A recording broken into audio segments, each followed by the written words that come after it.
नमस्कार आप सभी को। आज हम रिट लेवल फर्स्ट में अब तक जितने भी रिट और आरटेट के एग्ज़ाम 2011 से हुए हैं और उनके अब तक जो भी क्वेश्चंस आए हैं एग्ज़ाम्स में, स्पेशली अपना रिट में आए हुए हैं, वो सारे क्वेश्चंस का कलेक्शन विद व्याख्या सहित 100 क्वेश्चन बने हैं। वो मैं आपके सामने लेकर आया हूँ। तो कहने का मतलब कि आपके जो पिछले 2011 मतलब से लेकर अब तक 2021 तक जितने भी रिट के एग्ज़ाम हुए हैं और उनमें से पर्यावरण अध्ययन के जितने भी सवाल उन एग्ज़ाम्स में आए हैं, उन सब का सार निचोड़ और वो सारे क्वेश्चंस एक ही जगह में लेकर आया हूँ। तो इस मास्टर वीडियो को आप ज़रूर देखिए आपकी तैयारी में, और आपकी जो मटेरियल आप पढ़ रहे हो उससे आपकी तैयारी को और ज़्यादा मजबूत करने में ये वीडियो मेरा बड़ा ही महत्वपूर्ण भूमिका निभाएगा। तो अब हम क्वेश्चन फर्स्ट की तरफ बढ़ते हैं और हमारा फर्स्ट क्वेश्चन है कि एकल परिवार से तात्पर्य है। आरटेट 2011 में आया था।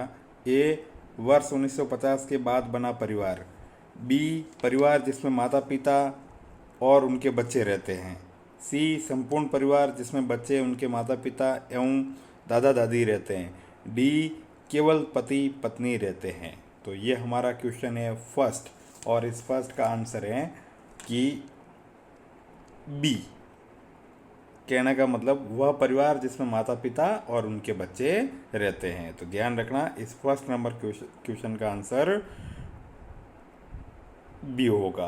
अब हम क्वेश्चन नंबर नेक्स्ट की तरफ बढ़ते हैं। ये वीडियो आज थोड़ा सा लंबा भी होगा टाइम पीरियड के पॉइंट ऑफ व्यू से भी, क्योंकि इसमें 100 क्वेश्चन है और विद व्याख्या है। सेकंड क्वेश्चन, कौन सी विशेषता परिवार के नहीं है? रिट 2015 में आया था अपनी पहली यूनिट से कि ए, कम से कम 2 भिन्न लिंग वाले वयस्क साथ रहते हो। बी, प्रत्येक सदस्य की आय भिन्न जमा की जाती हो। सी, वे समान आवास, भोजन और समान सामाजिक क्रियाओं का उपयोग करते हो। और डी, सुरक्षा एवं बच्चों का साझा उत्तरदायित्व निभाते हो। तो इनमें से कौन सी नहीं है? तो ध्यान रखना, आप इस तरह के क्वेश्चन का जो आंसर है वो ये है कि प्रत्येक सदस्य की आय भिन्न जमा की जाती हो। अलग अलग जमा ना करके एक ही साथ एक परिवार की आय एक ही जगह या एक ही आदमी के पास आय जमा की जाती है। तो ये इसका सही आंसर बी होगा। अब हम क्वेश्चन नंबर थर्ड की तरफ बढ़ते हैं।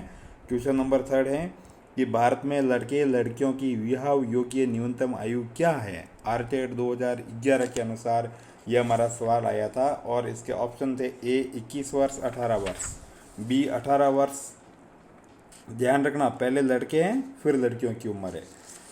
बी, 18 वर्ष 21 वर्ष। सी, 18 वर्ष 18 वर्ष। और डी, 18 वर्ष 16 वर्ष। तो इसका सही आंसर होगा आपके पॉइंट ऑफ व्यू से बिल्कुल, जो आपने आज आंसर शीट बना रखी है 100 क्वेश्चंस की, वो इसका सही आंसर होगा ये। और मेरा आपसे व्यक्तिगत अनुरोध है कि आप अपने पास एक 100 क्वेश्चंस के आंसर शीट बना लो, ताकि आप पता कर सको कि आपकी तैयारी कैसी है और पिछले जो जितने भी एग्जाम्स में अब तक सारे क्वेश्चंस आए हैं उसमें से आपके कितने क्वेश्चन सही बैठते हैं।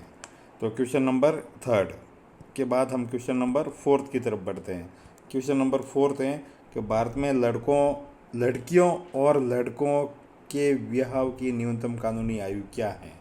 देखो, क्वेश्चन वही है लेकिन क्वेश्चन को थोड़ा सा जस्ट घुमाया है 2017 में कि लड़कियों और लड़कों की। तो ए 16 वर्ष 18 वर्ष, बी 18 वर्ष 21 वर्ष, सी 18 18 और डी 21 21। तो यहाँ लड़कियों की उम्र 18 वर्ष है, ध्यान रखना, और लड़कों की उम्र 21 वर्ष है। इस हिसाब से अपना क्वेश्चन जो है वो इसका जो सही आंसर है वो बी सही होगा। और ये ध्यान रखना, इससे पहले एक अपना शारदा एक्ट बना था, मतलब है ना, जो सबसे पहले शारदा एक्ट, ये शारदा एक्ट के तहत मतलब जो मतलब बॉय की उम्र थी या लड़के की जो उम्र थी वो 18 वर्ष थी और जो लड़की की उम्र थी वो 14 वर्ष थी। तो ये भी ध्यान रखना कि उस टाइम में क्या हुआ था, मतलब या उस टाइम ये उम्र क्या थी इनकी, कभी कभी ये सवाल पूछा जाता है। और ये कब बना था, तो ये ध्यान रखना, ये 1929 को बना था।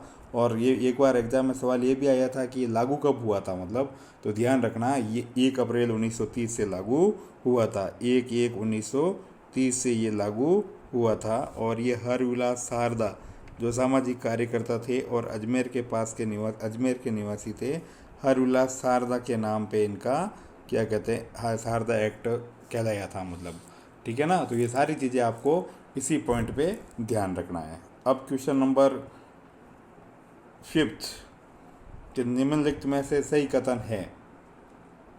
एकल परिवार में दहेज प्रथा सामान्य बात है। एकल परिवार में बाल श्रम सामान्य बात है। सी, दहेज एवं बाल श्रम सामाजिक बुराइयां हैं। और डी, दहेज प्रथा बाल श्रम शहरों में सामान्य बात है। तो क्वेश्चन देखते ही आप अंदाज़ा लगा लोगे कि इसका जो सही आंसर है वो क्या है आपका, कि सी, दहेज और बाल श्रम सामाजिक बुराई है। इसके अलावा दहेज प्रथा, बाल श्रम, त्याग प्रथा, सती प्रथा, कन्यावध, दास प्रथा, पर्दा प्रथा, डाकन प्रथा, सागड़ी प्रथा, बाल विवाह, ये सभी चीज़ें मतलब अपनी जो कुप्रथाओं के अंतर्गत या सामाजिक बुराइयों के अंतर्गत आते हैं। क्वेश्चन नंबर हमारा 6 है कि राष्ट्रीय बाल श्रम उन्मूलन प्राधिकरण की स्थापना कब की गई थी। आरटेड 2015 का सवाल है। ए, 16 जून 1996, बी, 5 जून 1990, सी, 22 जुलाई 2002 और डी, 26 सितंबर 1994। तो इसका सही आंसर होगा 26 सितंबर 1994। व्याख्या भी लिखी हुई है अपनी कि राष्ट्रीय बाल श्रम उन्मूलन प्राधिकरण की स्थापना 26 सितंबर 1994 में की गई थी और ये प्राधिकरण बाल श्रम उन्मूलन की योजनाओं, कार्यक्रमों और परियोजनाओं का इम्प्लीमेंट या क्रियान्वयन करता है। तो क्वेश्चन नंबर 7 की तरफ हम अब आगे बढ़ते हैं और क्वेश्चन नंबर 7 है हमारा, बहुत आसान सा है कि भारत में बाल विवाह निरोध अधिनियम किस वर्ष पारित किया गया था।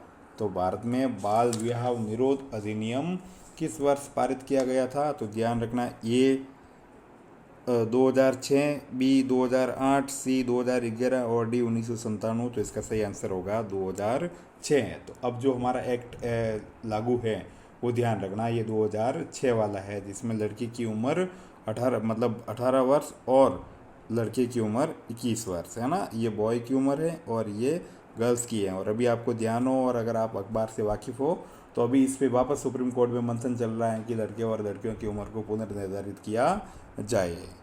क्वेश्चन नंबर नेक्स्ट 8 कि भारत में बाल श्रम को प्रतिबंधित करने के लिए बाल श्रम निषेध एवं विनियमन अधिनियम किस वर्ष में पारित किया गया। रिट 2017 में आया था। ए 1938, बी 1981, सी 1986, डी 2017। तो ध्यान रखना इस क्वेश्चन का सही आंसर होगा 1986 मतलब 1986। तो ध्यान रखना इसका सही आंसर होगा 1986। और जो इसकी व्याख्या है वो ये है कि भारत में बाल श्रम को प्रतिबंधित करने के लिए एक याद रखना किस समिति की सिफारिश पर आया हुआ हो। तो ध्यान रखना गुरुपाद समिति की सिफारिश पर बाल श्रम निषेध एवं अधिनियम 1986 को पारित किया गया। इसमें 14 वर्ष से कम आयु, ये भी ध्यान रखना, इसमें 14 वर्ष से कम आयु के बच्चों को किसी भी अवैध पेशे और सतावन प्रक्रियाओं जिन्हें बच्चों के जीवन और स्वास्थ्य के लिए हानिकारक माना गया है में नियोजित को निषिद्ध करता है, मतलब उसमें कार्य को मना करता है, रोकता है या गैर कानूनी साबित करता है। सरकार ने इस अधिनियम में संशोधन करके बाल श्रम रोकथाम एवं विनियम अधिनियम संशोधन अधिनियम 2016 पारित किया, मतलब वर्तमान में 2016 वाला एक्टिवेट है। इसके तहत बच्चे ये जो 2 छूट मिली इसमें कि बच्चे बाल कलाकार के रूप में मनोरंजन के क्षेत्र में एक दिन में अधिकतम 5 घंटे, ये भी ध्यान रखना, एक दिन में अधिकतम 5 घंटे। और पारिवारिक उद्यम मतलब खुद का कोई कारखाना है तो उसमें एक दिन में अधिकतम 3 घंटे कार्य कर सकते हैं। तो मतलब कि खुद के तो होगा बिजनेस तो 3 घंटे और फिल्म वगैरह या कोई भी क्षेत्र हो तो वहाँ 5 घंटे कार्य कर सकते हैं। अब हम क्वेश्चन नंबर बढ़ते हैं 9 की तरफ कि भाई तंबाकू की आदत किससे होती है, मतलब उसमें ऐसा क्या होता है। ए कोकीन, बी कैफीन, सी निकोटीन और डी हिस्टामिन। तो ध्यान रखना इसका जो सही आंसर है वो निकोटीन होगा, मतलब जो इसकी वजह से आदमी को या औरत को इसकी लत पड़ती है, मतलब यह एडिक्शन हो जाता है। ध्यान रखना। क्वेश्चन नंबर 10 है कि मानव शरीर हड्डियों का ढांचा मात्र रह जाता है, इसका कारण है। आरटेड 2012 में आया हुआ क्वेश्चन है। ये लंबे समय तक तंबाकू गर्म करने से नहीं भाई, ये ग्रहण करने से है ना, थोड़ी सी मिस्टेक हो जाती है। तो ग्रहण करने से, गर्म करके खाओगे तो कोई फ़र्क नहीं पड़ेगा, वैसे खाना ही नहीं चाहिए। बी लंबे समय तक शराब का सेवन करने से, सी परिवार के लोगों द्वारा नशा करने से, और डी परिवार के लोगों द्वारा तंबाकू ग्रहण करने से। तो ध्यान रखना, इसका सही आंसर होगा कि लंबे समय तक तंबाकू के ग्रहण करने से, लंबे समय तक तंबाकू के ग्रहण करने से आदमी का शरीर ढांचा मात्र रह जाएगा। ध्यान रखना मतलब। और देखो एक चीज़ और, कुछ जो पॉइंट्स है वो कि तंबाकू की लत हमें निकोटीन के कारण लगती है। जो भी ये तंबाकू है ना जो हम खाते हैं वो निकोटीन होता है इसमें, एल्केलॉइड्स, उसकी वजह से होता है। शराब की लत है वो एथिल अल्कोहल की वजह से होता है। अफीम की लत का कारण मुख्यतः कोडीन जैसे मॉर्फिन है, नारकोटिन है, ठीक है ना, जैसे अपना पेपेवेरिन है, सोमेनिफेरिन है, ये सोमेनिफेरिन है कि सोमेनिफेरिन, इन सब की वजह से सोमेनिफेरिन कभी पूछ ले, मुख्य रूप से तो सोमेनिफेरिन और पेपेवेरिन, ये ध्यान रखना है। अफीम में एल्केलॉइड्स पाए जाते हैं, इनकी वजह से हमें इसका एडिक्शन होता है। गुटखे का देखो एक चीज़ ये काम का है, आप इस चीज़ को थोड़ी सी गौर से लेना मतलब, या अच्छे से देखना कि गुटखे के सेवन से होने वाले रोग को सबम्यूकस फाइब्रोसिस कहते हैं, और इसमें जबड़े की मांसपेशियां कठोर हो जाती है और मांसपेशियां खुल नहीं पाती है, जबड़ा खुल नहीं पाता है। और शराब के अत्यधिक सेवन से, ध्यान रखना, शराब के अत्यधिक सेवन से लीवर सिरोसिस हो जाता है, जिसमें लीवर खराब हो जाता है, जिसे वशीय यकृत रोग या फिर लीवर सिरोसिस रोग भी कहते हैं। तो ये सारी चीज़ें आपको इस क्वेश्चन के माध्यम से आपको पता चली है। अब हम क्वेश्चन नंबर नेक्स्ट की तरफ बढ़ते हैं, 11 की तरफ, कि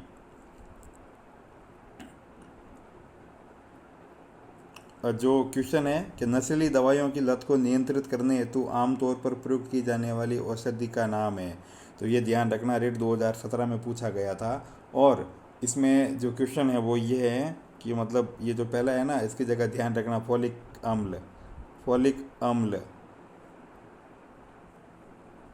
फोलिक अम्ल, कोकीन, एस्कॉर्बिक एसिड या पैथेडिन, मतलब जिसकी वजह से हमें उसकी लत पड़ जाती है दवाइयों की मतलब। तो इसका सही आंसर होगा अपना, जो क्वेश्चन का सही आंसर होगा वो ध्यान रखना आप, इसका सही आंसर पैथेडिन होगा भाई। तो क्वेश्चन नंबर 12, कश्मीरी चोगा कहलाता है। तो कश्मीरी चोगा जो है वो ये फिरन, अंगरकी, बुख्तारी या अचकन, ये आर्टेड 2011 में आया था। तो ध्यान रखना कश्मीरी चोगा क्या कहलाता है भाई, फिरन कहलाता है। कश्मीरी चोगा फिरन कहलाता है। तो ये बड़ा इंपॉर्टेंट क्वेश्चन है, आप ध्यान रखना, जो वस्त्र आभूषण में से आता है। अब ये है 13वां क्वेश्चन कि निम्नलिखित में से कौन सा सुमेलित नहीं है। तो ध्यान रखना मतलब इसमें फिरन जम्मू कश्मीर ऊपरी पड़ा है तो सुमेलित है। पानो बाजू पश्चिम बंगाल, तो ध्यान रखना पानो बाजू पश्चिम बंगाल, जो अपना इसके अलावा सी राही दे हिमाचल प्रदेश और फुलकारी पंजाब।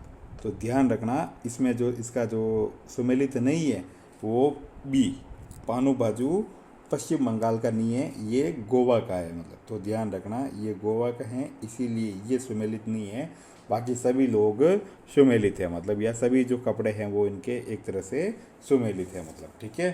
अब हम क्वेश्चन नंबर नेक्स्ट की तरफ बढ़ते हैं, क्वेश्चन नंबर 13, सॉरी हाँ 14, कि ऊन प्राप्त होती है, आर्टेड 2015 में आया था। भेड़, ऊंट और याक के बालों से, भेड़, शेर और ऊंट के बालों से, सी ऊंट, हाथी और खरगोश के बालों से, और डी गाय, बकरी और भेड़ के बालों से। तो देखो ये ऑप्शन तो ऐसे रिजेक्ट हो गया। हाथी की कोई ऊन आपने देखी क्या, शेर की ऊन आप ला सकते हो क्या? तो सीधी सी बात ये है कि इसका सही आंसर होगा ए, भेड़, ऊंट और याक के बालों से। तो याक को तिब्बत का बैल या सूरा गाय भी कहते हैं, ठीक है ना। ये भारत के उत्तरी क्षेत्रों में पहाड़ी भागों में पाया जाता है, ये भी ध्यान रखना आप लोगों को। अब हम क्वेश्चन नंबर 15 की तरफ बढ़ते हैं कि नायलॉन का आविष्कार किसने किया था, मतलब या नायलॉन का आविष्कार किसने किया था। तो आप ध्यान रखना, ए मेल्विन कैल्विन, बी वॉलेस कैरोथर्स, सी रॉबिन हिल और डी पीटर मिशेल। तो इस क्वेश्चन का सही आंसर होगा भाई वॉलेस कैरोथर्स, बी आंसर इसका सही होगा, ठीक है ना। जो ये रेसे होते हैं अपने प्राकृतिक रेसे, और जो रेसे मतलब या फाइबर्स, तो ये दो प्रकार के होते हैं, एक तो प्राकृतिक, एक तो नेचुरल और एक आर्टिफिशियल, ठीक है ना। ये आर्टिफिशियल है, ठीक है ना, ये चीज़ आप याद रखना।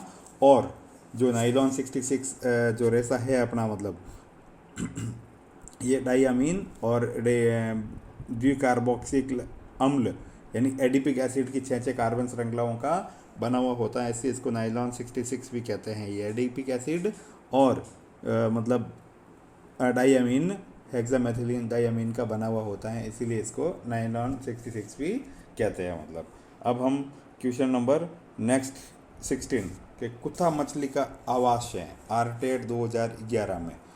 कुत्ता नहीं समझना है, दोनों साथ में समझना है। ऐसा नहीं कि कुत्ता अलग है मछली अलग है, कुत्ता मछली एक ही है। डॉग फिश है ना, सॉरी हाँ डॉग फिश। तो इसका नदी, तालाब, झील या समुद्र, तो ध्यान रखना मछली हमेशा समुद्र में रहता है, मछली रहती है, जल की रानी है, तो ध्यान रखना इसका आंसर ये होगा।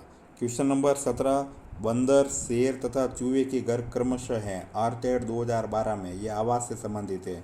घोंसला, पेड़ और गुफा, गुफा बिल एवं पेड़, पेड़ गुफा एवं बिल, बिल पेड़ एवं गुफा।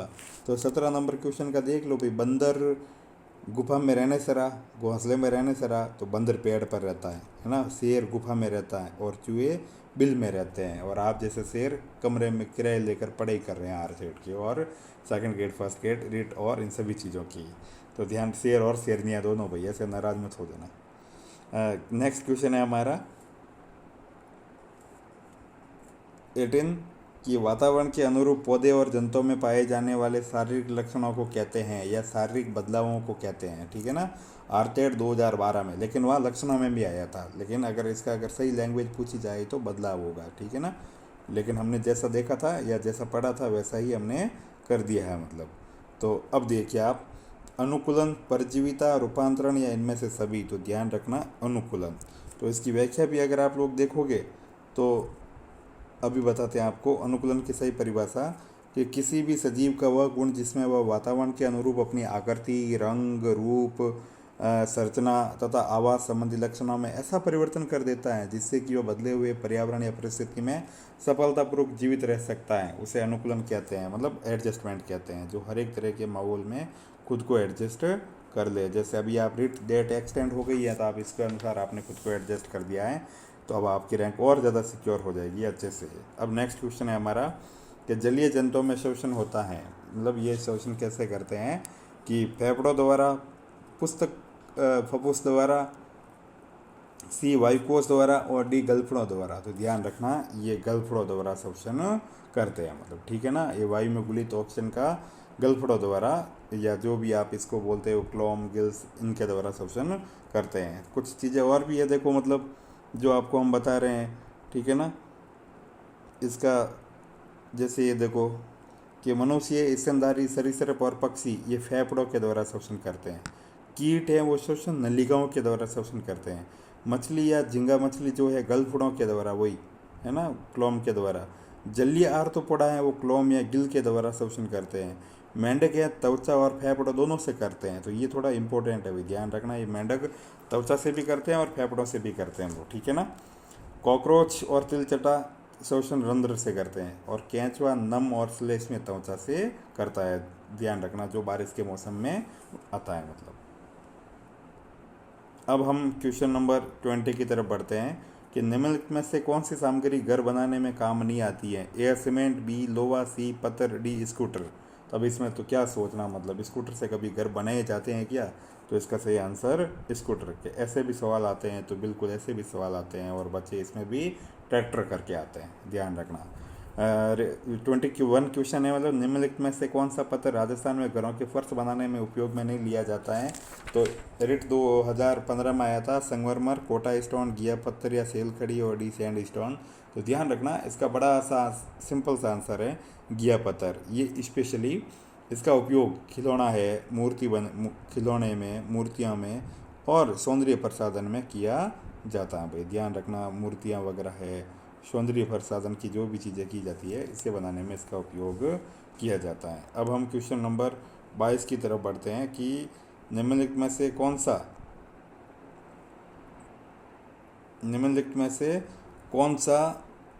100% खुले में शौच से मुक्त राज्य है। रिट 2017 की बात है, ये भी ध्यान रखना इस परिप्रेक्ष्य का भी।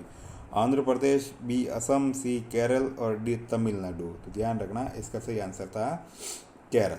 जो इसका 2017 में जो क्वेश्चन का आया था ना आंसर, तो इसका सही आंसर था केरल की भाई वो उस टाइम 100% खुले में से होती है, ODF फ्री राज्य था मतलब। अब हम क्वेश्चन नंबर 23 की तरफ बढ़ते हैं कि राज्य में लोगों का, राजस्थान में लोगों का मुख्य व्यवसाय है आर्केड 2011, खनन, बेकरी, मुर्गी पालन या कृषि। तो ध्यान रखना राजस्थान में लोगों का जो मुख्य व्यवसाय है अपने यहाँ क्या है भाई, कृषि, खेती। 2/3 पॉपुलेशन मतलब लमसम राज्य की 52% जो पॉपुलेशन ये शुद्ध खेती, जो अपना राज्य का कुल क्षेत्रफल है उसका 52% भाग पर खेती की जाती है, मतलब बोया जाता है यहाँ पे। और कम से कम 2/3 जनता है वो इस खेती पर कार्य निर्भर रहती है मतलब। अब हम क्वेश्चन नंबर अगले की ओर बढ़ते हैं।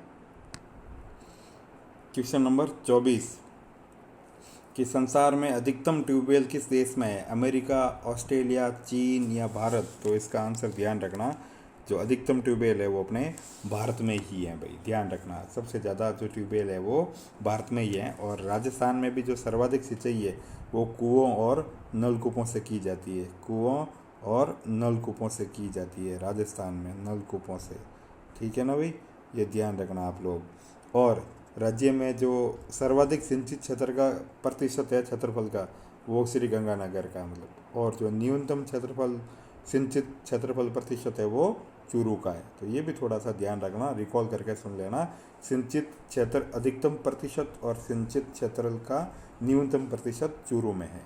अब हम क्वेश्चन नंबर बढ़ते हैं मतलब 25 की तरफ कि निम्नलिखित में से किसमें उद्यान कृषि का अध्ययन किया जाता है, रिट 2015 में आया था मतलब। तो बॉटनी, हॉर्टिकल्चर, जियोलॉजी या एनाटॉमी। तो ध्यान रखना इसका सामान्य सा आंसर है हॉर्टिकल्चर, विज्ञान की वह शाखा जिसके अंतर्गत फल, फूल, सब्जी आदि की कृषि का अध्ययन किया जाता है वह हॉर्टिकल्चर या उद्यान कृषि कहलाती है। अब हम क्वेश्चन नंबर 26 की तरफ बढ़ते हैं और हमारा क्वेश्चन नंबर 26 एकदम आसान सा है भाई कि पिसीकल्चर क्या है। तो पिसीकल्चर यानी मधुमक्खी पालन, मछली पालन, मुर्गी पालन या फिर उपयुक्त में से कोई नहीं। तो ध्यान रखना मछली पालन को क्या कहा जाता है भाई, पिसीकल्चर। इसके अलावा भी हमने कुछ और जो इससे रिलेटेड पॉइंट्स थे वो दिए हैं मतलब, तो एक बार आप देख लेना। पिसीकल्चर यानी मछली पालन, एपीकल्चर यानी मधुमक्खी पालन, सेरिकल्चर यानी रेशम कीट पालन, हॉर्टिकल्चर यानी बागवानी या उद्यानिकी, विटीकल्चर यानी अंगूर की खेती, ये ध्यान रखना थोड़ा सा, वर्मिकल्चर यानी केंचुआ पालन, पॉमिकल्चर यानी फलों का उत्पादन और ऑलरिकल्चर यानी सब्जियों का उत्पादन। तो ये ध्यान रखना, ये भी थोड़े से पॉइंट है आपके वो काम के हैं और उसको भी याद कर लेना आपको। अब हम क्वेश्चन नंबर अगले तरफ बढ़ते हैं 27 की तरफ कि बागवानी के लिए कौन से प्रकार का उर्वरक उपयोगी होता है, रिट 2015 में आया था कि यूरिया, सोडियम फॉस्फेट, DAP और वर्मी कंपोस्ट। तो ध्यान रखना जो ये उर्वरक है मतलब है ना, ये रासायनिक खाद होता है, तो ठीक है ना, रासायनिक खाद, ठीक है। और ये जो है वो प्राकृतिक खाद है। अब इसमें ऑप्शन में दोनों ही दे दिए गए थे कि, और किसी भी बागवानी के लिए दोनों ही चीज़ें ज़रूरी होती हैं, तो इसीलिए क्वेश्चन आप सब लोगों के लिए बोनस मिला था मतलब। तो ये ध्यान रखना, इसमें ये सभी ऑप्शन सही है इसीलिए ये आंसर बोनस गया था मतलब, ठीक है। Question number 27 complete.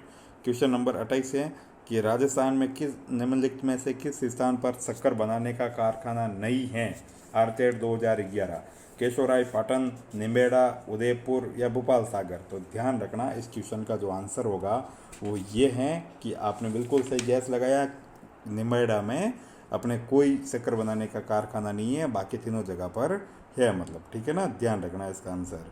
Question number 29, Rajasthan state chemical works कहाँ स्थित है। तो ध्यान रखना इसका जो ऑप्शन है डिडवाना, नागौर, बाड़मेर, परबतसर। तो क्वेश्चन नंबर 29 का जो सही आंसर है वो है डिडवाना। ध्यान रखना भाई इसका सही आंसर कौन सा है, डिडवाना मतलब। तो बाकी वाले हम जब टॉपिक कराएंगे आपको तब कभी कराएंगे, लेकिन इसका अभी सटीक आंसर होगा डिडवाना में, रिट 2015 में आया हुआ था। 30वां नंबर क्वेश्चन कि राजस्थान को वस्त्र नगरी का क्या नाम है, मतलब जो कपड़ा नगरी है वस्त्र नगरी के नाम से या मैनचेस्टर ऑफ राजस्थान के नाम से भी जानी जाती है। Udaipur, B Ajmer, C Sikar, D Bhilwara, ठीक है ना। तो ध्यान रखना इसमें भीलवाड़ा क्या कहते हैं सही आंसर है। इसको टेक्सटाइल सिटी भी कहते हैं, राजस्थान का मैनचेस्टर भी कहा जाता है, ध्यान रखना भाई मैनचेस्टर भी इसी को कहा जाता है, टेक्सटाइल सिटी भी इसी को कहा जाता है, टेक्सटाइल सिटी भी इसी को कहा जाता है। और town of export excellence for textile, ये भी इसी के नाम है मतलब, ठीक है ना। तो अब हम क्वेश्चन नंबर नेक्स्ट की तरफ बढ़ते हैं। क्वेश्चन नंबर 31 है कि ठगी अथवा अनुचित व्यवहार होने पर शिकायत करनी चाहिए आरटेड 2011 में। उपभोक्ता संरक्षण मंच में, जिला मुख्यालय में, तहसील में या ग्राम पंचायत में। तो एकदम सटीक सा या एकदम इजी सा क्वेश्चन है कि हमें सीधा कंज्यूमर फॉर्म पे जाना चाहिए। ध्यान रखना जो अपना, चलो क्वेश्चन है अगला इसलिए अभी नहीं बता रहा हूँ, आगे बताते हैं एक बात। जो क्वेश्चन नंबर हमारा नेक्स्ट है वो क्वेश्चन नंबर 32 है कि भारत में उपभोक्ता संरक्षण अधिनियम एक्ट किस वर्ष लागू किया गया था। रिट 2015 में। 1981, 1985, 1986 और डी 1986 की जगह ध्यान रखना ये 1988 था मतलब। तो इसका सही आंसर कौन सा होगा? 1986। तो ध्यान रखना जो उपभोक्ता संरक्षण एक्ट 1986 भारत में 1986 में लागू किया गया था। अब वर्तमान में 2019 में नया आ गया है और इसमें ई कॉमर्स को भी शामिल कर दिया गया। अभी पहले वाले में ये नहीं था, ये ई कॉमर्स में भी शामिल कर दिया गया। और साथ ही साथ जो जिला मंच पर पहले 20 लाख रुपए से कम का केस हियरिंग होता था, अब जिला मंच पर 1 रुपये से लेकर 1 करोड़ तक का होगा। राज्य आयोग जो 20 लाख से 1 करोड़ तक का सुनता था, वो राज्य आयोग 1 करोड़ से 10 करोड़ रुपये तक का केस सुनेगा। और राष्ट्रीय आयोग जो पहले 1 करोड़ रुपये से अधिक से केस सुनता था, अब वो 10 करोड़ रुपये से अधिक से केस का मामला जो भी होगा उसको सुनेगा मतलब, ठीक है ना। तो ये क्वेश्चन हमारा कंप्लीट हो गया। अब क्वेश्चन नंबर हम 33 की तरफ आए हैं कि जिला उद्योग केंद्र किस योजना के तहत शहरी एवं ग्रामीण युवकों को रोजगार मुहैया करवाता है। आरटेड 2011 में आया था। प्रधानमंत्री ग्रामीण सड़क योजना, प्रधानमंत्री रोजगार योजना, जवाहर ग्राम समृद्धि योजना और आखिरी ऑप्शन है इसका स्वर्ण जयंती ग्राम स्वरोजगार योजना।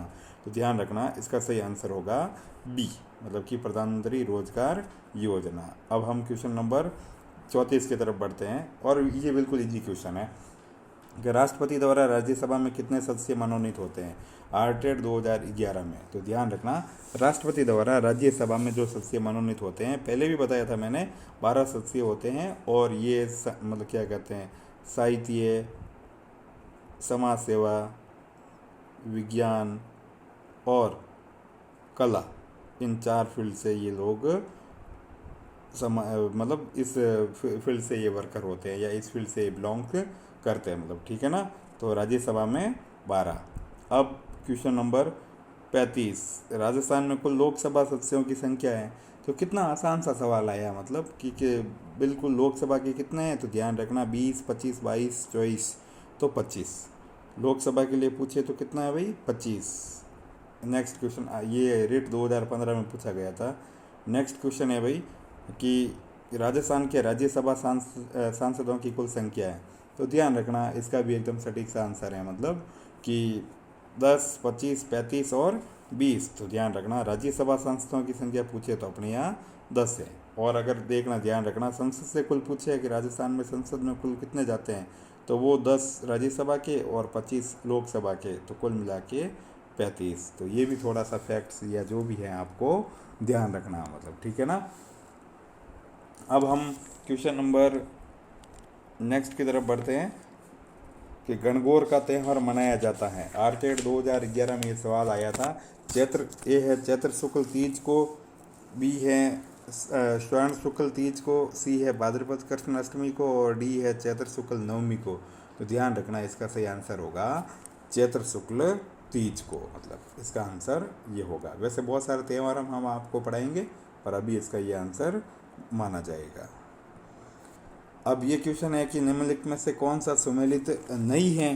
तो मतलब अंबाजी मेला गुजरात सुमेलित है, माघ मेला अपने उत्तर प्रदेश ये भी सुमेलित है, नैना देवी मेला असम, बेणेश्वर मेला राजस्थान ये सुमेलित हैं। तो कुल मिला के इसका सही आंसर ये सुमेलित नहीं है। नहीं है का पूछा है तो ये इसका क्या कहते हैं सुमेलित नहीं है। इसीलिए ध्यान रखना कि इसका सही आंसर या इसका जो सटीक आंसर है वो अपने नैना देवी मेला रहेगा मतलब।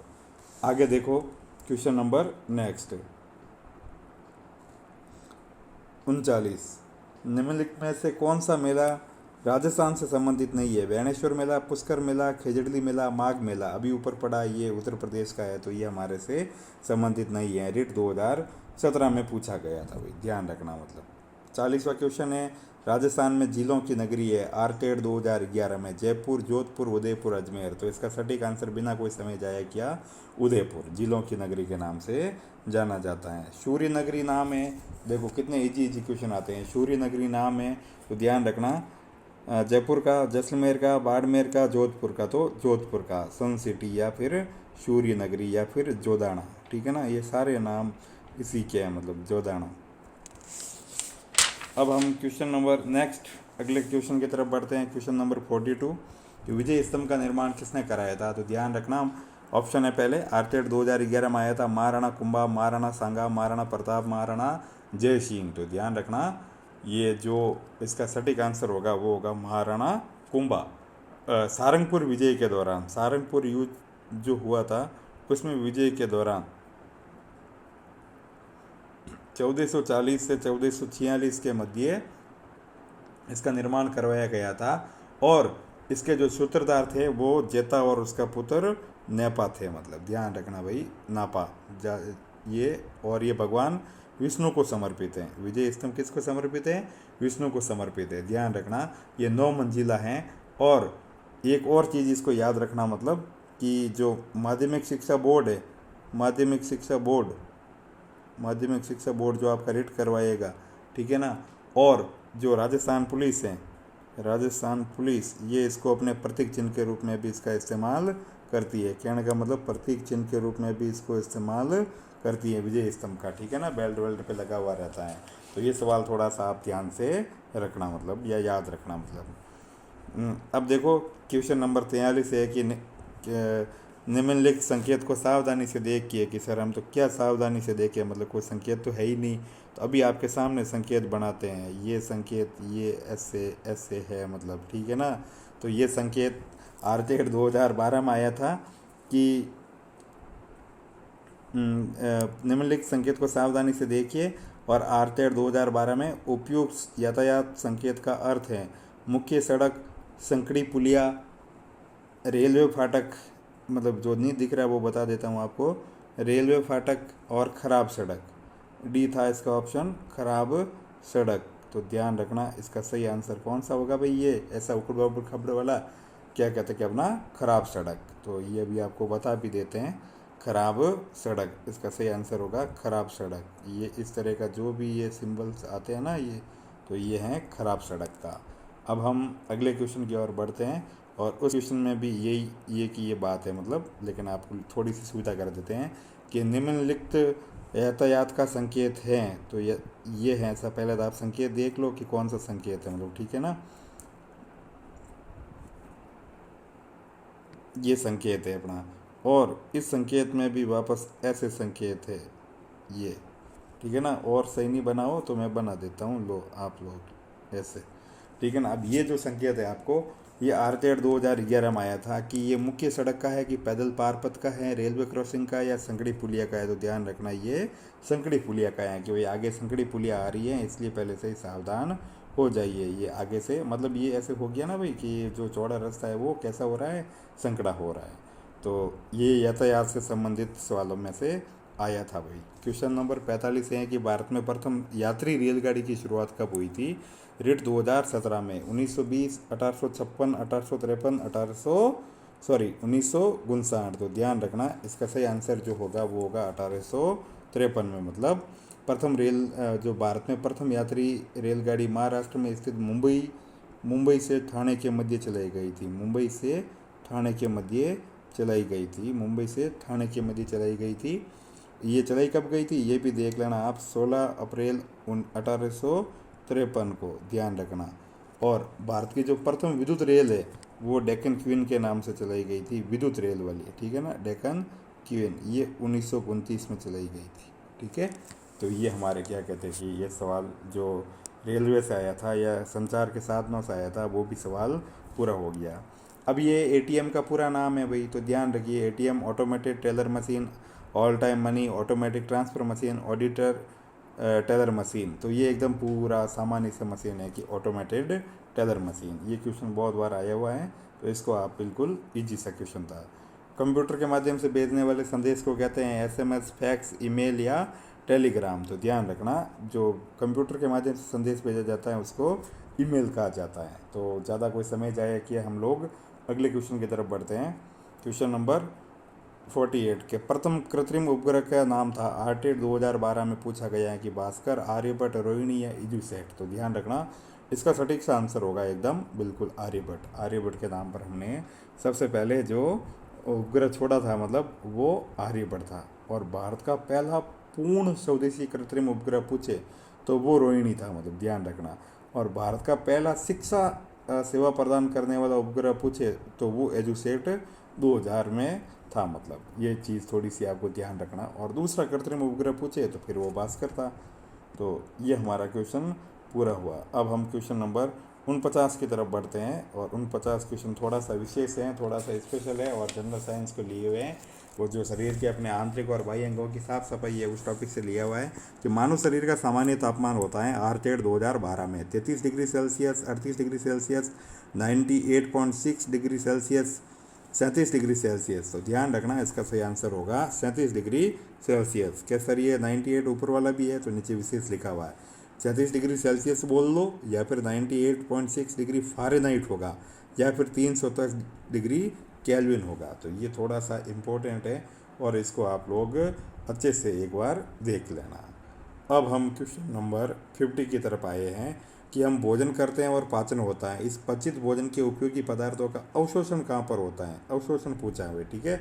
आर्टेड 2012 में ए आमाशय की दीवार में, बी छोटी आंत्र की दीवार में, सी वृहद आंत्र की दीवार में और डी यकृत में। तो ध्यान रखना, सर्वाधिक अवशोषण छोटी आंत की दीवार में होता है। तो अब हम इस सीरीज के 50% यानी अपने हाफ मैराथन पूरा कर लिया है। तो मेरे चैनल को जो नया है आप अधिक से अधिक सब्सक्राइब कीजिए, इस चैनल को अधिक से अधिक लाइक कीजिए, अधिक से अधिक कमेंट कीजिए, अधिक से अधिक दोस्तों के बीच शेयर कीजिए ताकि मैं वीडियो लाऊं, वरना फिर मुझे लगे कि मैं फालतू मेहनत करने की बजाय अपने और काम में मस्त रहूं, ठीक है ना। तो आप लोगों से गुजारिश है मेरी कि इस चैनल को अधिक से अधिक लाइक, सब्सक्राइब और शेयर कीजिए।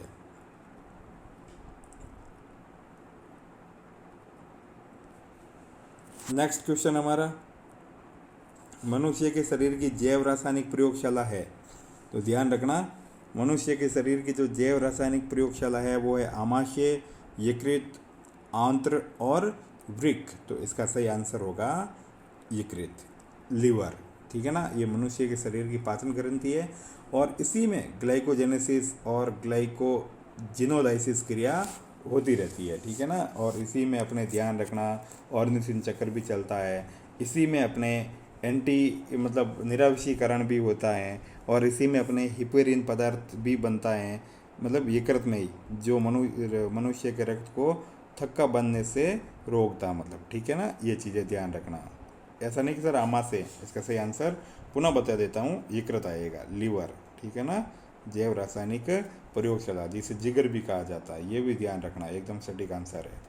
क्वेश्चन नंबर 52 मलेरिया रोग किसके कारण से होता है? तो प्लाज्मोडियम फॉल्सिफॉर्म, एंटमीबा, हिस्टोलिका, रेट्रोवायरस या साल्मोनेला टाइफी। तो ध्यान रखना, इसका सही आंसर होगा, क्या होगा भाई? ध्यान रखना, सही आंसर प्लाज्मोडियम फॉल्सिफॉर्म, ठीक है ना। अब हमारा नेक्स्ट क्वेश्चन है छोटी माता एवं रेबीज रोग का कारण है आर्टेड 2012 में पूछा गया था कि वायरस, प्रोटोजोआ, बैक्टीरिया या नेमेटोड्स। तो ये वायरस जनित रोग है, ध्यान रखना, वायरस जनित रोग है। अब हम क्वेश्चन नंबर 44 की तरफ आए हैं, 54 की तरफ कि डेंगू रोग का वाहक है आर्टेड 2011 में पूछा गया था एडीज मच्छर, क्यूलेक्स मच्छर, घरेलू मक्खी या एनाफिलीज मच्छर। तो ध्यान रखना, जो एडीज मच्छर हैं, ए पॉइंट, ए से एडीज और डी से डेंगू, ड से ड, तो ये इसका सही आंसर होगा। अगला क्वेश्चन नंबर 55 निम्नलिखित में से कौन सा परीक्षण HIV से प्रत्यक्ष रूप से संबंधित है? रिट 2017 में आया था कि भाई Widal test, MP test, ESR test या एलिसा टेस्ट। तो ध्यान रखना, एड्स यानी पहले तो वही acquired immunodeficiency syndrome, acquired immunodeficiency syndrome, इस मतलब बीमारी का नाम है एड्स का पूरा। HIV virus, human immuno virus या ह्यूमन इम्यून वायरस इसका वायरस का नाम है, मतलब ठीक है ना, वायरस का नाम है ये, मतलब ठीक है। और जो इसका ये टेस्ट किया जाता है वो है enzyme ELISA, EN, enzyme linked, ELI, immuno, IMMUNO, immunosorbent assay, SORBENT, ASSAY। तो कभी एलिसा टेस्ट का पूरा नाम भी पूछ ले तब भी ध्यान रखना, एड्स का एक्वायर्ड इम्यूनो डेफिशिएंसी सिंड्रोम। तो ये सारी चीज़ें आपको एड्स के बारे में क्लियर हो गई। फैलता भी वही 4 तरीके से है ना, माता से बच्चे में, असुरक्षित यौन संबंध से, संक्रमित व्यक्ति के ब्लड चढ़ाने से और उसके कोई सामान इस्तेमाल करने से, और यौन संबंध, असुरक्षित यौन संबंध बनाने से। तो अब हम क्वेश्चन नंबर 55 की तरफ बढ़ते हैं, और हमारा 55 क्वेश्चन नंबर है कि निम्नलिखित में से संक्रामक रोग है। रोग 2 प्रकार के होते हैं, एक तो संक्रामक और एक असंक्रामक। संक्रामक जो एक व्यक्ति से दूसरे व्यक्ति में फैलते हैं, कहने का मतलब संक्रमित व्यक्ति से स्वस्थ व्यक्ति में फैलते हैं, और असंक्रामक जो नहीं फैलते हैं। तो डायबिटीज़ आपको ध्यान ही है, ये संक्रामक नहीं है। हार्ट अटैक वाला भी नहीं है, BP वाला भी नहीं है। तो पीछे ऑप्शन देकर ही आप पता कर सकते हो कि ये डिप्थीरिया संक्रामक रोग है। रिट 2017 में ये क्वेश्चन पूछा गया था। क्वेश्चन नंबर 57, भारत में पल्स पोलियो टीकाकरण कार्यक्रम कब आरंभ किया गया था? 1985, 2005, 1995, 1990। तो ये सवाल बड़ा काम का है और ध्यान रखना, 1995 में लागू किया गया था। अब ये क्वेश्चन नंबर 58, पल्स पोलियो कार्यक्रम का उद्देश्य है आरटेड 2011 कि पोलियो का पोलियो का उपचार। लगातार बोल रहा हूँ भाई आपके लिए क्वेश्चन में नॉन स्टॉपली, तो ये मिस स्लीप है, स्लीप ऑफ टंग। अब देखिए अगला वापस पुनः, A, पोलियो का उपचार, B, पोलियो से उत्पन्न लकवा को रोकना, C, पोलियो का संपूर्ण उन्मूलन करना, और D, इनमें से कोई नहीं। तो ये C आंसर इसका एकदम सही आंसर होगा कि पोलियो का संपूर्ण उन्मूलन करना। अब हम क्वेश्चन नंबर 59 की तरफ बढ़ते हैं कि निम्नलिखित में से कौन सा सरल ऊतक नहीं है, सिंपल नहीं है?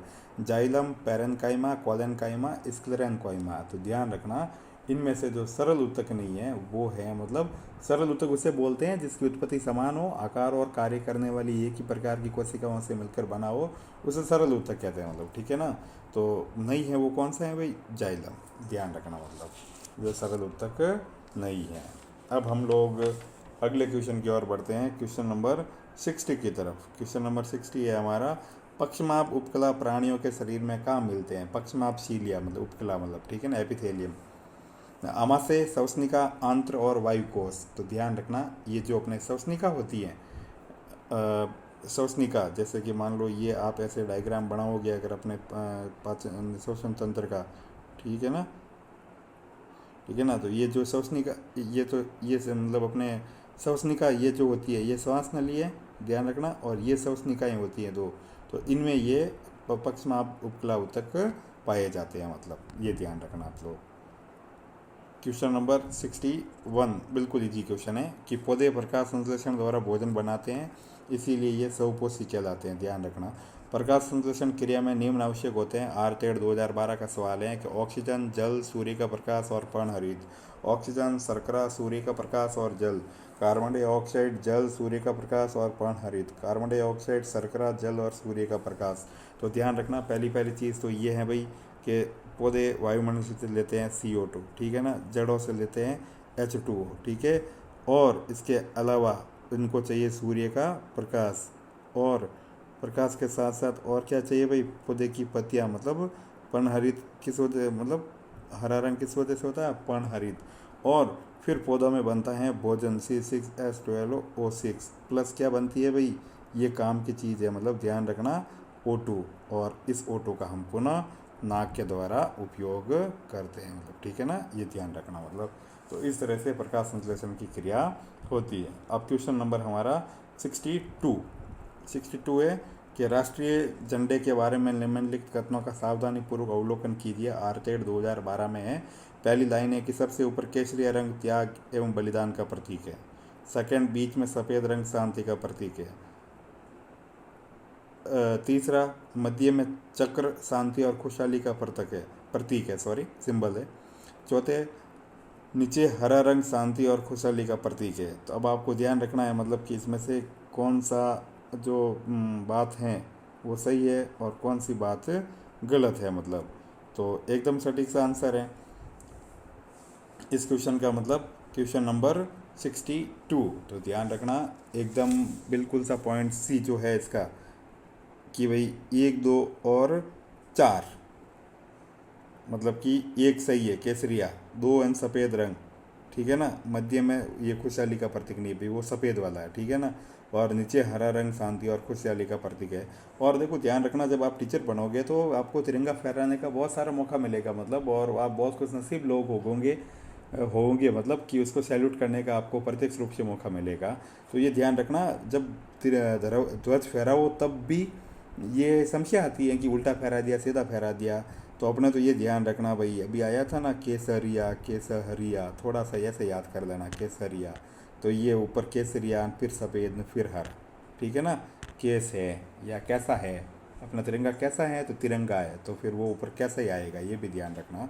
इस तरीके से भी आप इसको याद रख सकते हो, वरना ये चीज़ भूल जाते हैं भाई अक्सर आप लोग। अब अपना ये सवाल है कि राष्ट्रीय पशु है मोर, शेर, बाघ और चिंकारा।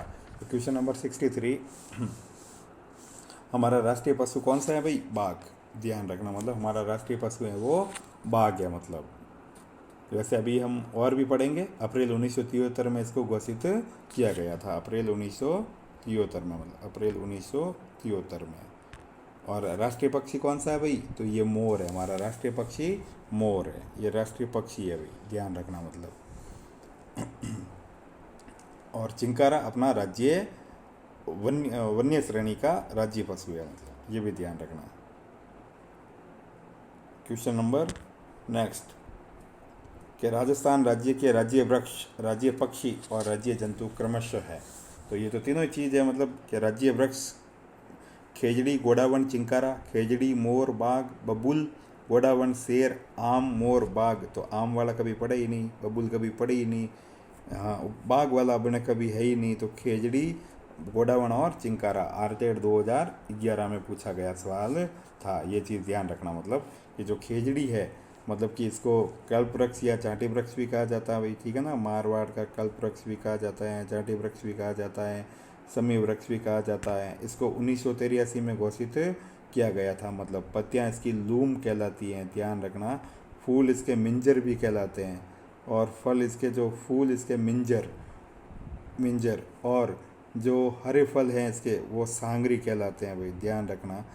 हरे फल इसके क्या कहलाते हैं, सांगरी। और जो सूखे फल है वो मैंने पहले भी बताया था, इसके क्या कहलाते हैं, खोका। तो ध्यान रखना, इसके फूल को मिंजर कहा जाता है। अब अगला, जैसे मतलब जो गोडावन है, तो गोडावन जो हमारा राज्य पक्षी है, ध्यान है ना, गोडावन। तो इसको हम सोन चिड़िया भी कहते हैं, सोहन चिड़िया भी कहते हैं, माल मोरडी भी कहते हैं, ध्यान रखना ये नाम अपने, माल मोरडी भी कहते हैं। इसको great Indian bustard, great Indian महाभारतीय मूर्ख बस्टर्ड, ठीक है ना, बस्टर्ड भी कहा जाता है। और राजस्थान का शुतुरमुर्ग भी कहा जाता है भाई, राजस्थान का शुतुरमुर्ग भी इसको को ही कहा जाता है। थोड़ा इसमें नाम सही नहीं लिख पा रहा हूँ, लेकिन ध्यान रखना ये भी चीज़ इसी की है मतलब। अब जो कुछ चीज़ें हैं मैं आपको एक चीज़ और बता देता हूँ। इसका जो नाम है जूलॉजिकल, वो मैंने बताया था ये किसी वीडियो में, पिछले क्वेश्चन जब आया था, फिर बता देता हूँ। क्रायोटिस नाइग्रीसेप्स इसका नाम है, मतलब क्रायोटिस नाइग्रीसेप्स, ये बॉटनिकल नाम है इसका, नाइग्रीसेप्स।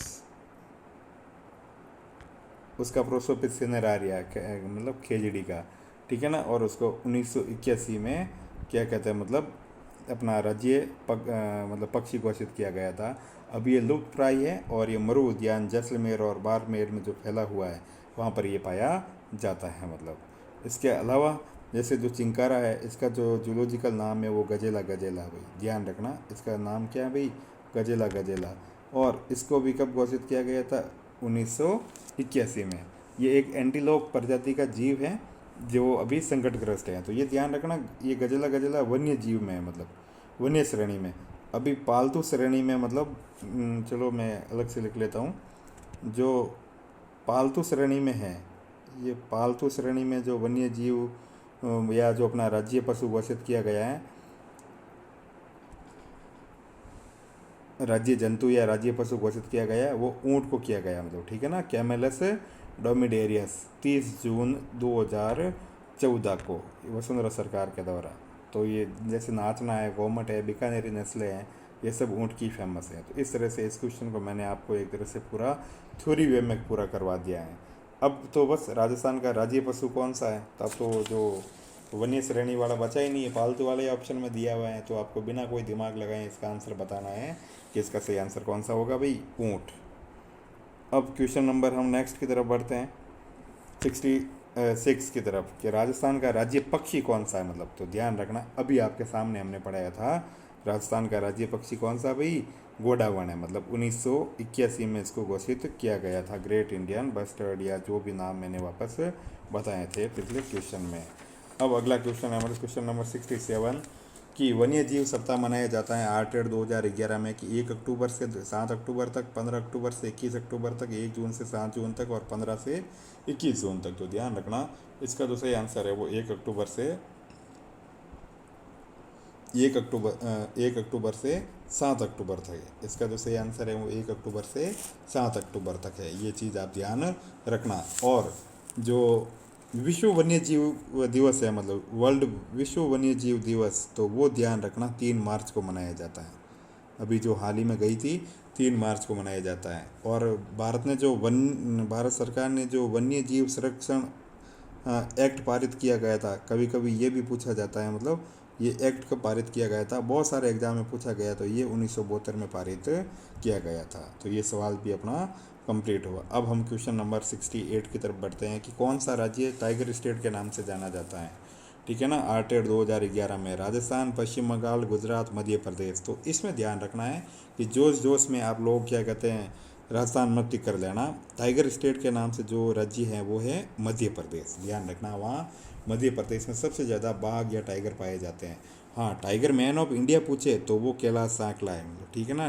कैलाश सांकला टाइगर मैन ऑफ इंडिया, ये ध्यान रखना। मतलब भारतीय बाघों का घर पूछे मतलब बाघों का घर पूछे मतलब बाघों का घर, तो ये अपना रणथंभौर बाघों का घर, तो ये अपना रणथंभौर वाला है, ठीक है ना। और देश का सबसे बड़ा टाइगर रिजर्व पूछे तो वो नागार्जुन सागर है। मतलब नागार्जुन सागर मतलब नागार्जुन सागर सबसे बड़ा टाइगर रिजर्व। और इसके अलावा अगर आपसे ये पूछे मतलब कि क्या कहते हैं कि राजस्थान के टाइगर रिजर्व कौन कौन से हैं मतलब, तो 3 है राजस्थान में। एक तो रणथंभौर सरिस्का और रिसेंटली हुआ था मुकुंदरा हिल्स कोटा में भाई, मुकुंदरा हिल्स। तो ये चीज़ें आपको याद रखनी है। मतलब मुकुंदरा हिल्स वैसे कोटा, बूंदी, चित्तौड़गढ़ और झालावाड़ 4 जिलों में फैला हुआ है मतलब। अब हम क्वेश्चन नंबर 69 की तरफ बढ़ते हैं कि हमारे राज्य का राज्य पक्षी अभयारण्य किस जिले में है। राज्य पक्षी अभयारण्य सवाई माधोपुर, अलवर, भरतपुर और उदयपुर। तो ये एक ही है, केवलादेव या फिर गाना पक्षी अभयारण्य भरतपुर में मतलब। तो ध्यान रखना इसका क्या कहते हैं मतलब सही आंसर होगा हमारा भरतपुर में। मतलब यहाँ जो सबसे बड़ा चीज़ है वो है कि साइबेरियन क्रेन या साइबेरियन सारस यहाँ पे शीत ऋतु में जनन के लिए आते हैं, साइबेरियन क्रेन या सार्स। और इसका जो उपनाम है वो ये है कि पक्षियों का स्वर्ग नाम से भी ये ह्यून ऑफ बर्ड्स, पक्षियों का स्वर्ग उपनाम से भी ये जगह भरतपुर का केवलादेव गन्ना पक्षी अभयारण्य प्रसिद्ध है मतलब, ठीक है ना।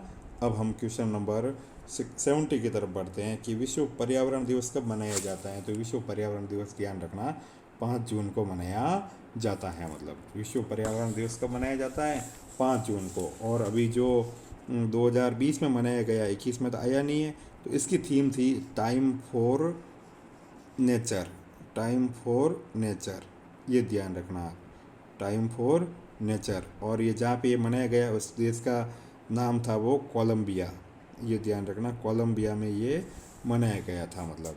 तो ये कुछ चीज़ें ऐसी हैं जो आपको याद रखनी चाहिए। जैसे कभी आ जाता है विश्व नम भूमि दिवस, तो ये ध्यान रखना 2 फरवरी को मनाया जाता है, नम भूमि दिवस, ठीक है ना। विश्व वन्य जीव दिवस पूछे तो 3 मार्च को बता दिया। विश्व वन दिवस पूछे ओनली, तो ध्यान रखना ये 21 मार्च को मनाया जाता है। विश्व जल दिवस पूछे अभी हाल ही में गया 22 मार्च को मतलब, ठीक है ना। विश्व पृथ्वी दिवस पूछे तो ये ध्यान रखना 22 अप्रैल को मनाया जाएगा, ठीक है ना। हाँ, एक सवाल जो काम का है वो ये है कि विश्व जैव विविधता दिवस कब मनाया जाता है, ये आरएस में पूछा गया है। विश्व जैव विविधता दिवस, तो ये 22 मई इसका सही आंसर जाएगा। और विश्व महासागर दिवस पूछे अगर आपसे कभी, महासागर, ठीक है ना, तो ये ध्यान रखना 8 जून को जाएगा, ठीक है। तो ये सारे क्वेश्चन आपके एक ही जगह सॉल्व हो गए।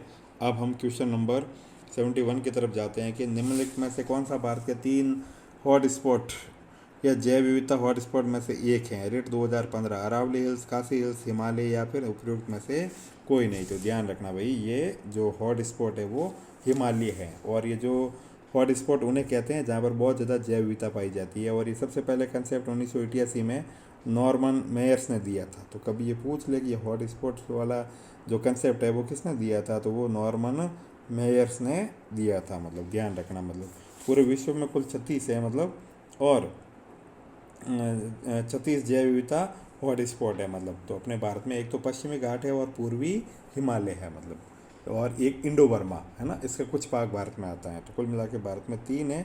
एक तो मैं बता देता हूँ, चलो वापस। एक तो मतलब पश्चिमी घाट,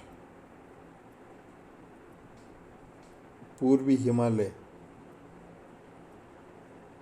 और एक इंडो बर्मा का कुछ भाग। तो ये 3 में से ये भारत में भी आता है, ठीक है ना।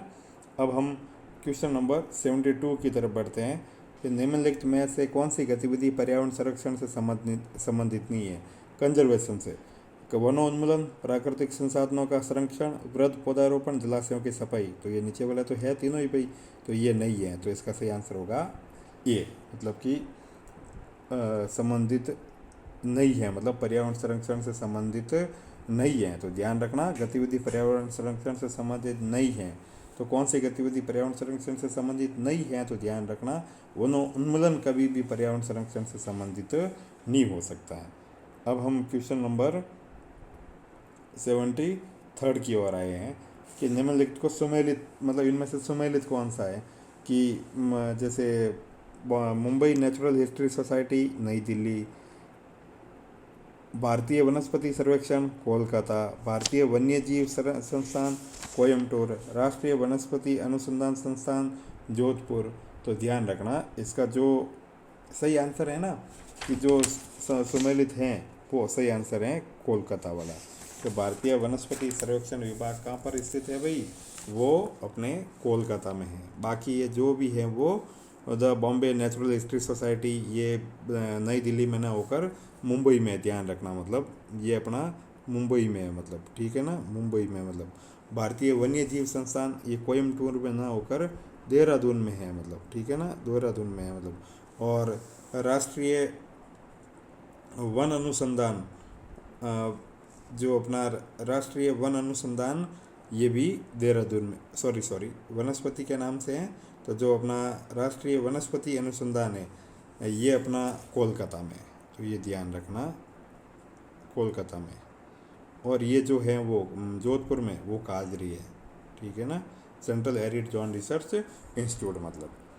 अब हम क्वेश्चन नंबर 74 कि निम्नलिखित में से कौन सा कथन सही है। रिट 2015 में पूछा गया था कि सभी धातुएं तन्य हैं, तन्य यानी जिनको खींच पे तार में बदला जा सकता है। सभी धातुएं, अब देखो एक धातुएं है, ये वाला चीज़ है धातुएं है, और दूसरा है कि सभी अधातुएं तन्य होती है। सामान्यतः धातुएं तन्य होती हैं और सभी धातुएं अधातुएं तन्य होती हैं। क्वेश्चन एक बार वापस रिपीट कर देता हूँ, ऑप्शन कि सभी धातुएं तन्य होती हैं, बी ऑप्शन है सभी अधातुएं तन्य होती हैं, सी ऑप्शन है सामान्यतः धातुएं तन्य होती हैं, और डी है सभी अधातुएं तन्य होती हैं। तो ध्यान रखना, इसका सही आंसर जाएगा रिट 2015 का कि सामान्यतः धातुएं कैसी होती है, तन्य, जिनको खींचकर तार में बदला जा सकता है, मतलब ये चीज़ ध्यान रखना।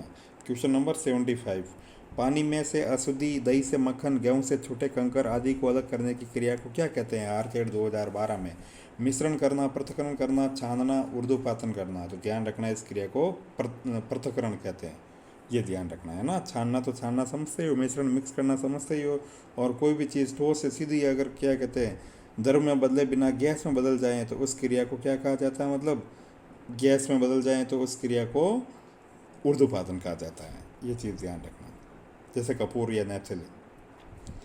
पदार्थ की किस अवस्था में अणुओं के मध्य की दूरी न्यूनतम होती है? आर्चर 2011। ठोस, द्रव, गैस, प्लाज्मा। तो ये एकदम इजी सा क्वेश्चन है कि ठोस में वो जो पदार्थ के अणु है वो बिल्कुल पास पास पास पास बिल्कुल ही पास पास पास पास होते हैं, मतलब ठीक है ना। और जो गैस होगा, ये ठोस है, ये द्रव है, और ये जो अपना है वो गैस है। तो ये भी ध्यान रखना, सॉलिड, लिक्विड और गैस। क्वेश्चन नंबर 77 एकदम आसान सा क्वेश्चन है, मतलब कि सीएनजी का पूरा नाम है आरकेट 2011 में पूछा गया है। Common national gas, compressed natural gas, common natural gas, certified natural gas. तो ध्यान रखना इसका एकदम बिल्कुल कंप्रेस्ड नेचुरल गैस सीएनजी का पूरा नाम है। कहीं पे अगर आपको ऐसे एलपीजी भी आ जाए तो ध्यान रखना उसका नाम होगा liquid petroleum gas. Liquid petroleum gas, petroleum gas. तो इसका तो कंप्रेस्ड नेचुरल गैस, ध्यान रखना आप लोग।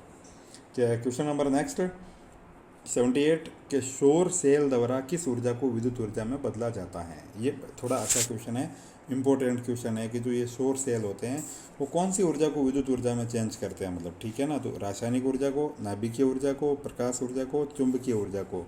तो ध्यान रखना ये जो प्रकाश ऊर्जा है जो दिन भर सूरज से मिलती है उनको प्रकाश ऊर्जा, उसको विद्युत ऊर्जा में रूपांतरित करते हैं। क्वेश्चन नंबर 79 घड़ी की स्प्रिंग में समाहित ऊर्जा कौन सी है, मतलब या कौन सा प्रकार है, उसमें कौन सी ऊर्जा संग्रहित रहती है?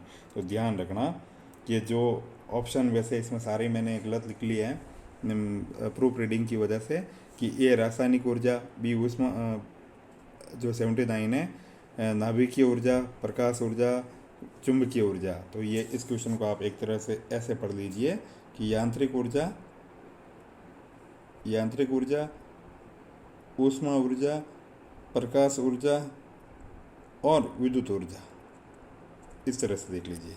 तो ध्यान रखना जो ऊर्जा संग्रहित होगी वो स्थितिज ऊर्जा के रूप में संग्रहित होगी और वो घड़ी में अपनी यांत्रिक ऊर्जा इसका सही आंसर होगा। ये ध्यान रखना आप लोग। क्वेश्चन नंबर 80 कि अवतल दर्पण के अत्यंत निकट जब बिंब को रखते हैं तो प्रतिबिंब होता है ऋण 2015 में। वास्तविक सीधा और छोटा, आभासी सीधा और आवर्तित, आभासी उल्टा और छोटा, वास्तविक उल्टा और छोटा। तो ध्यान रखना इसका सही आंसर होगा आभासी सीधा और आवर्तित। तो ये क्वेश्चन आपका सही हो जाएगा। मतलब अब हम क्वेश्चन नंबर 81 की तरफ बढ़ते हैं और क्वेश्चन नंबर 81 है हमारा, निम्नलिखित में से किसका वेग अधिकतम है? आरटेड 2011 में हवा, जलधारा, ध्वनि या प्रकाश। तो ध्यान रखना हमेशा और हमेशा प्रकाश का वेग सबसे ज़्यादा होता है। इसका वेग होता है 3 × 10⁸ मीटर पर सेकेंड। ध्यान रखना मतलब, और प्रकाश को सूर्य से पृथ्वी तक आने में, मतलब ये सूर्य है और इससे ये पृथ्वी जो आप खेल रहे हो कूद रहे हो, मतलब ठीक है ना, ये आप तक आने में मतलब लमसम, पहले बता देता हूँ आपको, ये आप पढ़ रहे हो मतलब ठीक है ना, तो इसको आने में 8 मिनट और 20 सेकंड का समय लगता है। 8 मिनट और 20 सेकंड का समय लगता है, ये भी ध्यान रखना। और ये जो ध्वनि है, ध्वनि का वेग तो 330 मीटर पर सेकंड ही होता है भाई, ठीक है ना। तो ध्वनि बाद में आती है मतलब, लेकिन जब भी आप देखते हो ना तो वहाँ ऊपर कभी बारिश के मौसम में बिजली जब कड़कती है तो पहले वो आपके पास चमक आती है, जबकि पहले वो उनकी बादलों की टक्कर होती है, क्योंकि ध्वनि की आवाज़ धीमी होती है इसलिए वो बाद में आती है और चमक आपको पहले दिखती है। ये भी सवाल आप एग्जाम में आया हुआ है या पूछा हुआ है। तो अब क्वेश्चन नंबर 82 के पीने के पानी में रोगाणुनाशक डालते हैं? पोटेशियम परमैंगनेट और क्लोरीन, पोटेशियम क्लोराइड और क्लोरीन, पोटेशियम सोडियम क्लोराइड और ऑक्सीजन, पोटेशियम सल्फेट और क्लोरीन। तो ध्यान रखना इसका सटीक सा आंसर है भाई पोटेशियम परमैंगनेट और क्लोरीन गैस। ये आरएस में भी पूछा गया सवाल है, तो थोड़ा सा ध्यान रखना मतलब। अब हम क्वेश्चन नंबर नेक्स्ट, हवा में सर्वाधिक मात्रा में पाई जाने वाली गैस है, तो ये तो आपको भी ध्यान होगा, इसका तो बताना भी क्या। ऑक्सीजन, कार्बन डाइऑक्साइड, हाइड्रोजन और नाइट्रोजन। तो नाइट्रोजन 78% पाई जाती है, ऑक्सीजन 21% पाई जाती है, हाइड्रोजन तो बिल्कुल ही कम और ये 0.03% पाई जाती है आपके कार्बन डाइऑक्साइड गैस, ठीक है ना। अब देखो, अब हमारी अगली गैस है, मतलब ये अगला क्वेश्चन है हमारा 84 कि निम्नलिखित में से कौन सा कथन वायु के संबंध में सही नहीं है, मतलब ठीक है ना। तो सही नहीं है कि वायु दाब डालती है, बिल्कुल सत्य बात। बार होता है, बिल्कुल सत्य बात। स्थान घेरती है, बिल्कुल सत्य बात। वायु में रंग होता है, बिल्कुल गलत बात। तो इसका जो आंसर होगा वो कौन सा होगा? डी, वायु में रंग नहीं होता है भाई। ओजोन परत मिलती है थर्मोस्फेयर में, स्ट्रेटोस्फेयर में, ट्रोपोस्फेयर में या मीजोस्फेयर में?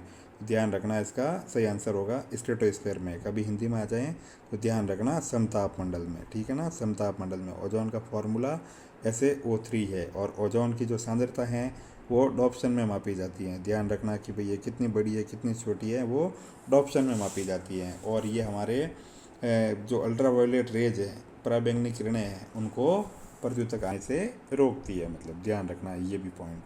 क्वेश्चन नंबर 86 है कि निम्नलिखित में से कौन सा रामसर घोषणा की सूची में नम क्षेत्र नहीं है? रिट 2015, वुलर झील, रुद्रसागर झील, केवलादेव राष्ट्रीय उद्यान और डी राजसमंद झील। तो ध्यान रखना, आर्द्र भूमि पहले तो कहते हैं उसे, या नम भूमि, कि वह क्षेत्र जो वर्ष भर आंशिक रूप से या पूर्णतः जल से भरा रहता है। तो इसमें जो सही आंसर है इसका है राजसमंद झील, वो शामिल नहीं है, मतलब ठीक है ना। क्वेश्चन नंबर नेक्स्ट 87, पारितंत्र शब्द का गठन किसने किया गया था? पारितंत्र यानी इकोसिस्टम, है ना, इकोसिस्टम। इकोसिस्टम शब्द का गठन या इकोसिस्टम शब्द किसने दिया था, मतलब तो हैकल, हम्बोल्ट, टेंसले और ऑडम। तो ध्यान रखना, इसका सही आंसर होगा टेंसले। टेंस मत ले, मतलब इकोसिस्टम को याद रख। अब नेक्स्ट क्वेश्चन है हमारा 88, पर्यावरण के जैविक घटक है। पर्यावरण दो घटक होते हैं, एक तो जैविक घटक और एक अजैविक घटक। एक तो जैविक और एक अजैविक। जैविक में समस्त सजीव आते हैं, ठीक है ना, ये सजीव आते हैं, और इसमें वो निर्जीव आते हैं, वैसे निर्जीव। तो इसमें नदी, नाले, पर्वत, हवा, वायु, ये जो भी पहाड़, रेत, मृदा, वायु, तापमान। और सजीव में तो पादप और जीव जंतु दो ही आते हैं। तो वही भूमि है, वायु है, पौधे और जल है। तो सही आंसर जैव घटक पूछा है, तो इसका आंसर आएगा पादप। रिट 2017 में क्वेश्चन पूछा गया था। क्वेश्चन नंबर 89 है कि वायु प्रदूषण का कौन सा स्रोत नहीं है? वाहन है, उद्योग है, ठोस अपशिष्ट, देखते हैं आगे, धूल के कण। तो धूल के कण तो नहीं है, मतलब ठीक है ना। तो इसका सही आंसर क्या होगा भाई? सी। 89 का सही आंसर होगा अपने सी, कि मतलब धूल के कण या ठोस अपशिष्ट, जो भी पदार्थ है, सॉरी, ठोस अपशिष्ट, वो अपने वायु पोल्यूशन के मुख्य कारक नहीं है, मतलब। क्वेश्चन नंबर अब 90 की तरफ आए हैं हम लोग। आप भी थक गए होंगे, मैं भी आधा थका हूँ। कौन सी गैस ग्लोबल वार्मिंग के लिए उत्तरदायी है, मतलब वैश्विक उष्णन के लिए उत्तरदायी है? मतलब nitrogen, methane, carbon dioxide, sulphur dioxide.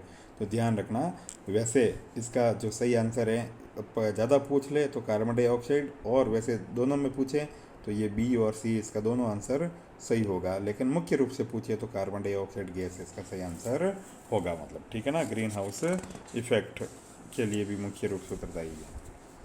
अब है हमारा 91 क्वेश्चन कि मीना माता रोग का संबंध निम्नलिखित में से किससे है? रिट 2017 में से कैडमियम प्रदूषण से, SO2 यानी सल्फर डाइऑक्साइड प्रदूषण से, Hg प्रदूषण यानी पारा प्रदूषण से, और डी इनमें से कोई नहीं। तो ध्यान रखना, ये सवाल बार बार आता है।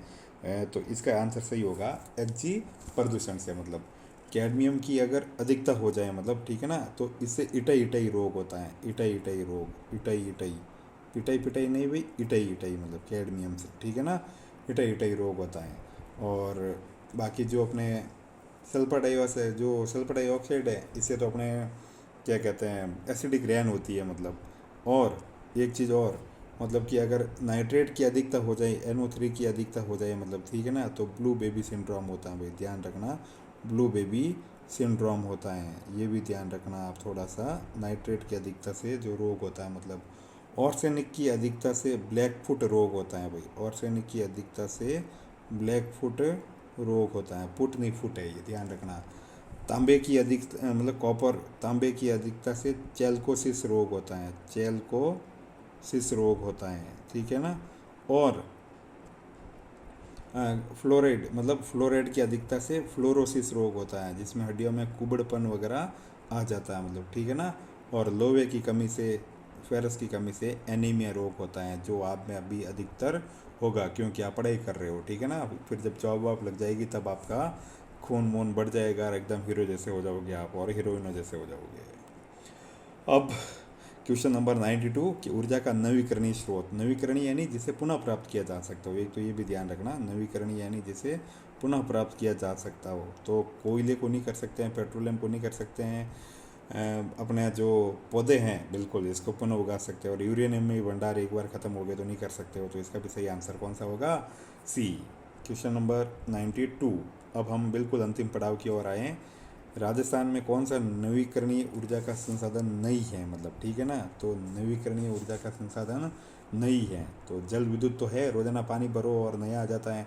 प्राकृतिक गैस, पवन ऊर्जा भी रोजाना नई वाली बात है, सौर ऊर्जा भी रोजाना आता है। तो प्राकृतिक गैस एक बार ख़त्म हो गई तो फिर नहीं मिलेगी, तो ये अपने सोर्स नहीं है। रिट 2015 में ये क्वेश्चन भी पूछा गया है। मतलब अब आप लोग नेक्स्ट क्वेश्चन है हमारा कि निम्नलिखित में से कौन सा नवीकरणीय ऊर्जा का स्रोत नहीं है। बार बार पूछा गया है ना, रिट 2017 में भी पूछा गया है। जीवाश्म ईंधन, जल विद्युत पानी वाली ये तो है, पवन ऊर्जा है, सौर ऊर्जा है, तो ये मतलब नवीकरणीय ऊर्जा का स्रोत नहीं है। तो जीवाश्म ईंधन मतलब कोयला और पेट्रोलियम, ये एक बार ख़त्म हो गए तो फिर नहीं बनेंगे, तो ये नहीं है मतलब। तो इसका आंसर ये होगा मतलब। क्वेश्चन नंबर अब 95 की तरफ हम आए हैं कि उदयपुर और भीलवाड़ा जिले में मिलने वाले खनिज हैं जस्ता, सीसा, चांदी और तांबा। जस्ता, जिप्सम, गार्नेट और सोना। सीसा, चांदी, टंगस्टन और तांबा। और डी, चांदी, रॉक, फॉस्फेट, टंगस्टन और जिप्सम। तो क्वेश्चन नंबर जो अपना 95 है इसका सही आंसर होगा ये, जस्ता, सीसा, चांदी और तांबा। अब हम क्वेश्चन नंबर 96 की तरफ बढ़ते हैं कि जम्र कोतड़ा किस लिए प्रसिद्ध है मतलब। तो ध्यान रखना, तांबा, रॉक फॉस्फेट, जिंक और यूरेनियम, ये सवाल भी बहुत बार आया हुआ है। तो ये रॉक फॉस्फेट के लिए प्रसिद्ध है मतलब। अब क्वेश्चन नंबर 97, राजस्थान के किस जिले में पेट्रोलियम निकलता है? बारां, भरतपुर, जोधपुर और बाड़मेर। तो ये एकदम बिल्कुल ही ईजी सा क्वेश्चन है। बाड़मेर में पेट्रोलियम निकलता है रिफाइनरी के द्वारा, पचपदरा में, ठीक है ना। अब क्वेश्चन नंबर 98, भारत का सर्वाधिक वर्षा वाला स्थान है, रिट 2017 में पूछा गया था। बेंगलुरु, मैसूर, श्रीनगर और डी है मोहसिन राम। पहले था चेरापूंजी, अब चेरापूंजी से चेंज होकर क्या हो गया भाई? मोहसिन राम। तो ध्यान रखना इसका सही आंसर मोहसिन राम होगा, मतलब मोहसिन राम, ठीक है ना। अब नेक्स्ट क्वेश्चन या सेकंड लास्ट क्वेश्चन आज की सीरीज का कि चंद्र ग्रहण होता है, मतलब चंद्र ग्रहण कब होता है? मतलब कि पृथ्वी, सूर्य और चंद्रमा के बीच होती है, मतलब पृथ्वी, सूर्य और चंद्रमा के बीच होती है। दूसरा है भाई चंद्रमा, सूर्य और पृथ्वी के बीच होता है। सी है सूर्य, पृथ्वी और चंद्रमा के बीच होते हैं। और डी है अपना कि ये तीनों रेखा में होता है। तो ध्यान रखना कि ये अगर ये अपने चंद्रमा है, ठीक है ना, चंद्रमा, ठीक है, ये अपने सूर्य भगवान है मतलब, ठीक है ना, और बीच में ये अपने पृथ्वी आ जाती है। कहने का मतलब च प स, ये वाली कंडीशन आ जाती है ना, तब अपने जाकर क्या कहते हैं कि मतलब चंद्र ग्रहण होता है। मतलब चंद्र ग्रहण को मून कहते हो, पृथ्वी को अर्थ कहते हो, और अपने इसको क्या कहते हैं, सूर्य को सन कहते हो मतलब। तो जब मैस वाली कंडीशन बनती है तब जाकर, या चपस वाली कंडीशन बनती है, मून, अर्थ और सन, जो इस तरह की कंडीशन बनती है तब चंद्र ग्रहण होता है मतलब, ठीक है ना। चंद्रमा, पृथ्वी और ऐसे मतलब। क्वेश्चन नंबर 100 आज का आखिरी क्वेश्चन। सीरीज को सुनने के लिए बहुत बहुत थैंक यू, बहुत बहुत शुक्रिया। इसको लाइक कीजिए, शेयर कीजिए, साझा कीजिए और दोस्तों के बीच में शेयर कीजिए।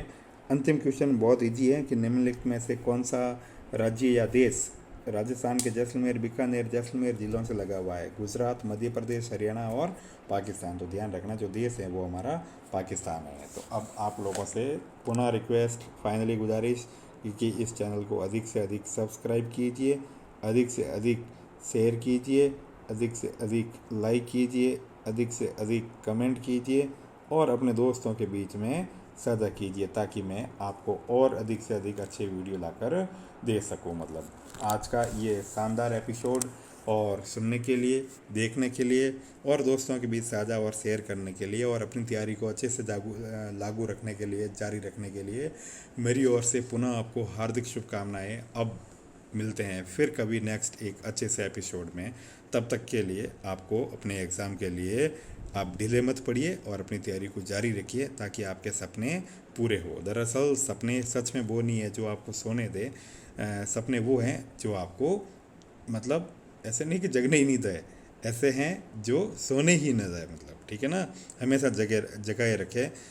उठो मतलब जैसे अपने है ना विवेकानंद जी का कोटेशन कि उठो तेज चलो और तब तक मत रुको, उठो जागो और तब तक मत रुको जब तक कि अपने लक्ष्य की प्राप्ति ना हो जाए। तो ऐसी पुनः शुभकामनाओं के साथ धन्यवाद, सुब्बा खैर, नमस्कार, शुभ रात्रि।